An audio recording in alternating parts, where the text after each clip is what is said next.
Right now on the National Weather Desk, dangerous weather. Holy Where's it going? Possible tornadoes damage homes and buildings. It landed right beside their bunk bed. And the threat continues today. We could see some damaging wind gusts and an isolated tornado risk. The big melt. What will happen when California's massive snowpack turns into water? We're playing this balancing act right now in our canal system. An early pollen season in the Carolinas is bad news for cars. I just washed it 2 days ago, and it's already coated in this yellow dust.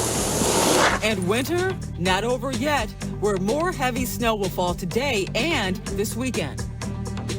From our nation's capital, this is the National Weather Desk. Good morning, everyone, and welcome to the National Weather Desk. I'm Angela Brown. Possible tornadoes ripped through the South last night, causing damage in 3 states. Some of the worst was right here in the Dallas area. This morning, more than 90,000 power customers are still in the dark, down from 250,000 last night. And that's the sound of tornado sirens going off in Dallas. It's a signal from the National Weather Service that a tornado has been spotted or indicated on the radar. Holy Where's it going? that way.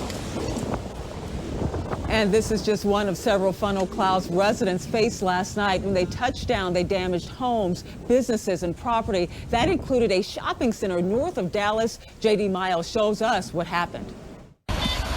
Yeah, we're fine over there.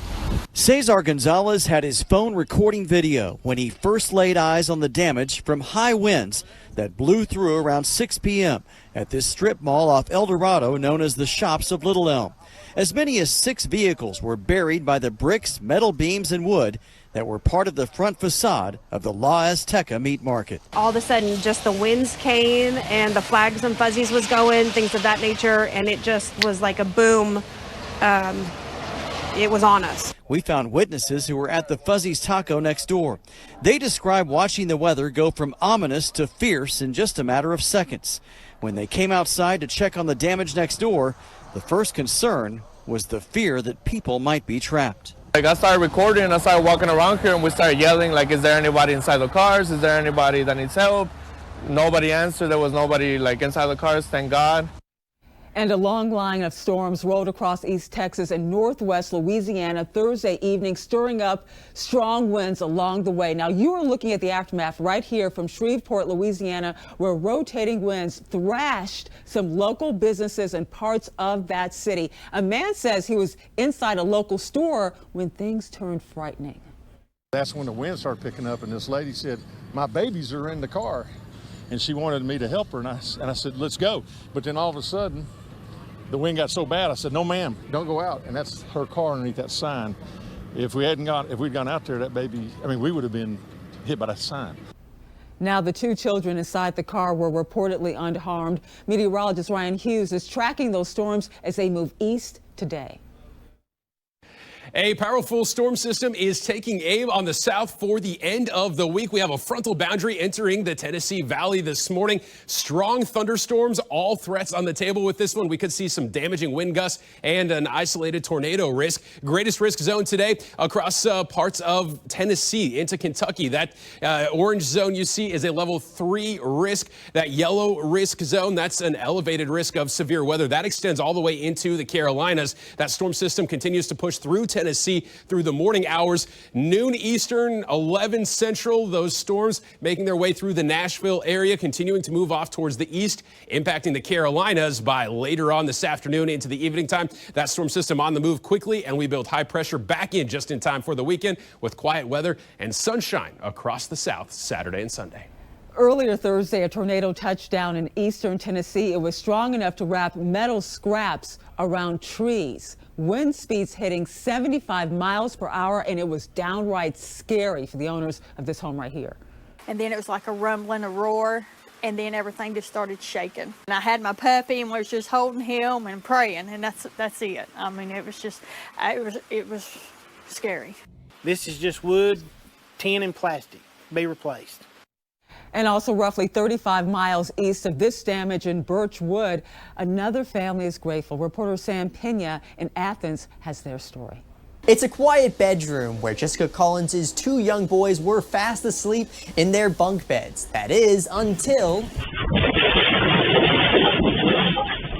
a massive tree that went crashing into the roof, destroying the front porch of Jessica's house and just barely missing the bedroom window of her two children.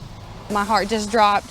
I seen all the girls running down and I didn't see my boys. It was a moment of panic for Jessica, as all she could see was the wreckage of her home. It landed right beside their bunk bed, so. Fear followed by relief as she saw her boys safe and unharmed. I'm just very thankful that it wasn't worse than what it is. In the aftermath, Jessica and her husband Ronnie worry about the cleanup. It's going to take like 2 or 3 days for the adjuster to get out and go from there. A process they're familiar with after another tree fell on their cars last 4th of July, making them wary of storms. I think that we're going to remove every tree around us. Yeah.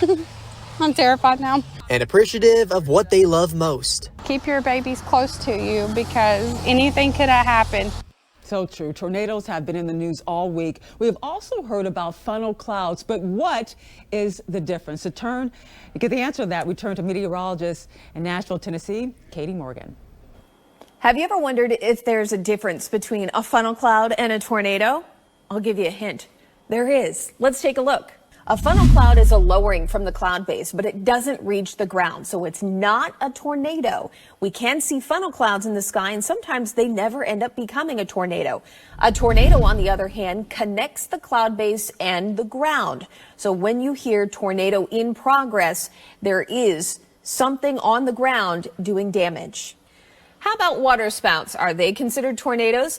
Well, it depends. There are 2 different categories. A tornadic water spout are tornadoes that form over water or move from land to water. They have the same characteristics of a tornado, and they're associated with severe thunderstorms and can be accompanied by high wind and seas. Fair weather water spouts usually form along a dark base of a line of developing cumulus clouds.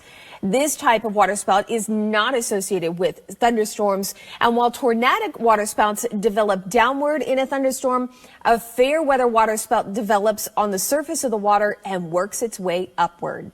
So there you have it, the difference between a funnel cloud, a tornado, and, just for fun, water spouts. Isn't weather cool? Well, while the South faces severe weather and the Midwest and Northeast are actually bracing for some more snow, a powerful winter storm will impact people from Illinois to Maine. Southern Michigan could get nearly a foot of snow by tomorrow. Buffalo and Syracuse in New York could see 10 inches, and ski resorts in New England should see some snow as well. The winter has been a wild one for California. Heavy snow, rain, and ice all dumped on that region. So where is all this water going? The hope is that farmers can put it to some good use. Rich Rodriguez has more from Fresno. The water flowing into this recharge basin likely came from Fresno and Clovis. The weekend storm that produced up to 4 inches of rain was too much for city ponding basins to handle. The stormwater gets diverted into the Fresno Irrigation District canal system so it can stream west of town. We're playing this balancing act right now in our canal system because we're dealing with the stormwater. We're bringing it out here to our basins like where we're standing today. And we're also calling farmers up to see if they're willing to take water this early in the season. Irrigation season begins Wednesday, so Stretch is hoping growers will give their crops an extra drink of water. When we do have a lot of water, we want our growers to take water earlier than they might want to and later than they might want to. A new crew of astronauts have arrived at the International Space Station after blasting off from the Kennedy Space Center on Thursday. The team consists of 2 Americans, 1 Russian, and 1 astronaut from the UAE. The crew will live on the station for roughly around 6 months, and during that time, they will conduct science experiments and perform routine maintenance. They will take over work for 4 members who have been on the space station since October of 2022. And coming up on the National Weather Desk, find out why warm winters can actually be bad news for farmers, plus a look at the damage pollen can cause to your car and what you can do about it.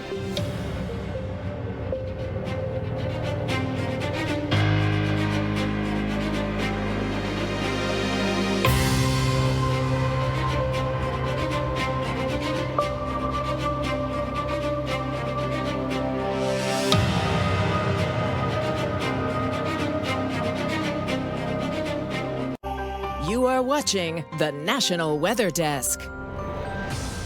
And it was snowing yet again in Washington state's Cascade Mountains on Thursday. Theron Zahn traveled to Snoqualmie Pass to see the conditions and to find out how the state's snowpack is doing.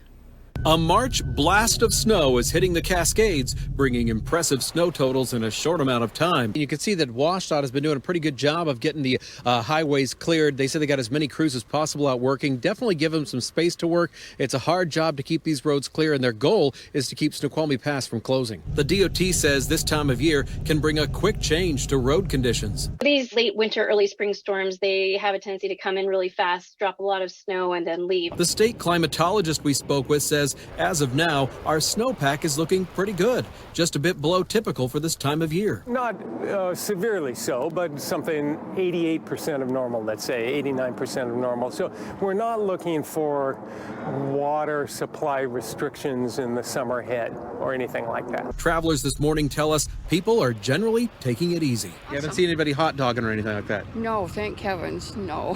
I don't want to see that.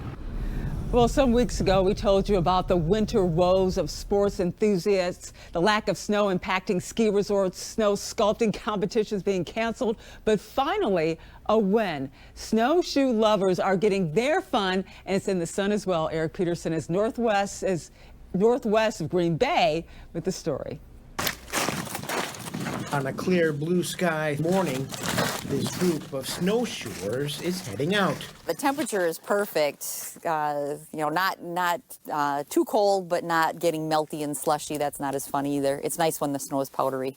Sherry Bino says snowshoeing is a great way to stay active. It's hard to find things to do in the winter that are fun, and it's easy, once you have the snowshoes, you can go just about anywhere. Those in this group say the Chequamegon-Nicolet National Forest is a prime place to snowshoe. I go by myself sometimes, but we've also had groups of 20 or 25 people all out together, and it's nice to be following each other through the woods and I don't know, just have buddies. One of those is Margaret Brubaker. And what I love about snowshoeing is that it can be any age. You can get little snowshoes for little kids and wide snowshoes for deeper snow conditions, and then racing snowshoes. And so from little children till you can't walk anymore, basically, you can do it for life. Sherry Bino says the winter sport seems to be limited only by the changing weather conditions. In the last week, we got 2 feet, so it'll last for a while. It just depends on how fast it warms up, or if it rains. It goes away fast when that happens. So far, so good. And now to costly winter water damage that leaves families broken, shivering in their own homes. You may hear it every single winter. Wrap your outdoor pipes and faucets because it's so much cheaper than what can happen if you don't. Mike Mangus spoke to a heating and plumbing expert who has tips on avoiding the disaster of broken and frozen pipes in your home. As the water freezes, it will expand and then usually split a linear seam open. And that can lead to disaster in your home. Pat Wallner says he stocked up on copper pipe and fittings in anticipation of the freeze. He says you don't want broken pipes, but if they do freeze, in the morning, if you have no water and it's really, really cold, turn your water off to the house or at the meter before you leave home. Because once that pipe thaws out, then it will start traveling through and exposing any burst pipes in the house. And usually, if there's one, there's multiple. That's what we found out. Water expands when it freezes, and something's going to give. It usually just splits the pipe wide open.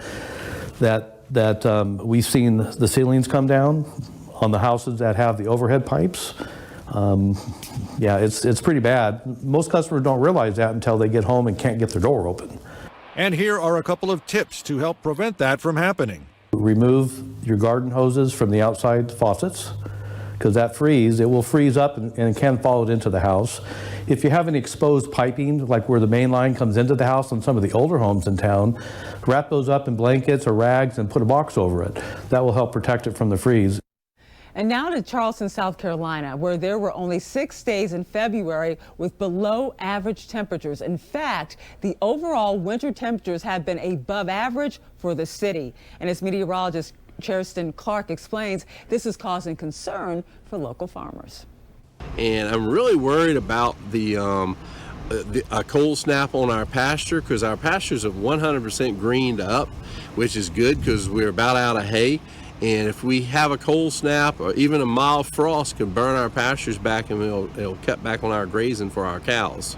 Thomas Legree worries about feeding his cows and his crops. As a farmer on John's Island, they put money in his pocket and food on the table. Ongoing La Niña has kept us warmer this winter so far. It doesn't mean each and every day of the winter is going to be warmer than normal. We know we had the very cold temperatures back in December, but when we average it out, it ends up typically in the La Nina year, especially for the low country, that about 75% of the time when you have a La Nina, you're going to have warmer than normal and drier than normal. We have a long enough period of time of warm weather like we are presently seeing. We begin to get concerned that due to that warm up, that initiates some things that take place within our trees, bushes, vines, etc., to change physiologically, to begin to produce. A sudden cool down or freeze could damage that vegetation. And so when that occurs, and dependent on the stage of the plant, we could see damage with certain varieties. And so blueberries and peaches, we've got a significant amount of varieties, some that produce earlier in the season, mid-season to late season. And it's not just the cold that's impacting folks across the country. That's not dust coming off of this tree. It's actually pollen. And early pollen has folks in Carolina sneezing, as Michael Owen explains. It's also coating everything, especially cars. Many have gone to the car wash recently to rinse off that yellow dust covering our vehicles, only to find it back the very next day. But most of us can only take the pollen so long. I waited around for a couple of days, and it was driving me nuts. So I had to get out here.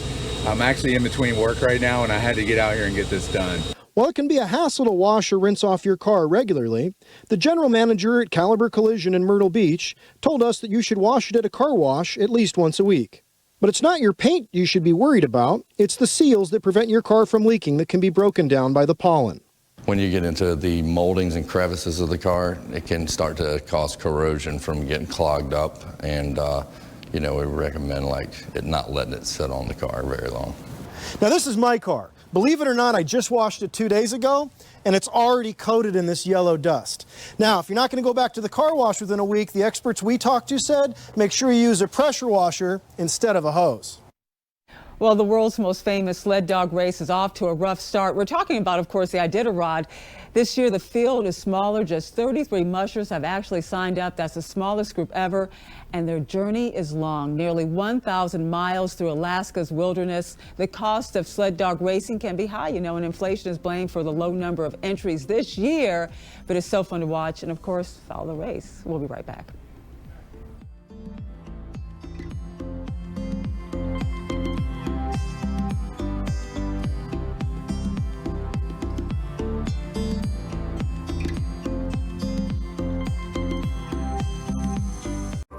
Weather Window, presented by the National Weather Desk. Severe thunderstorms swept several parts of the country this week. This heavy hail fell in Arkansas Wednesday evening. Little Rock meteorologist Todd Yacobian says 2 supercell thunderstorms produced this precipitation, and more rolled through Thursday evening. Also on Thursday, this scene south of San Antonio, Texas, an early morning light show as a thunderstorm passed near an area ranch. Want to see your weather photos and videos on TV? Click Chime In on this station's website to share. And for the second week in a row, the weather was all over the place, from the noisy storms and hail that you just saw in the weather window to flowers making an early appearance. Here's a sample of what you've sent us on Chime In. We start in Northern California and this view of Mount Shasta with a new coat of snow. And check out this sunset in Rhode Island. Gorgeous. The skies were clearing last night as this was being snapped, but they are expecting clouds to return ahead of snow and a wintry mix to start on the weekend. And we end with this promise of springtime beauty in this blooming peach tree in the Bristol, Virginia region. We love to share your weather content on air. You can find us on all of your favorite social media platforms: Facebook, Twitter, Instagram, TikTok, YouTube, you name it. Just search the National Weather Desk. We'll be right back.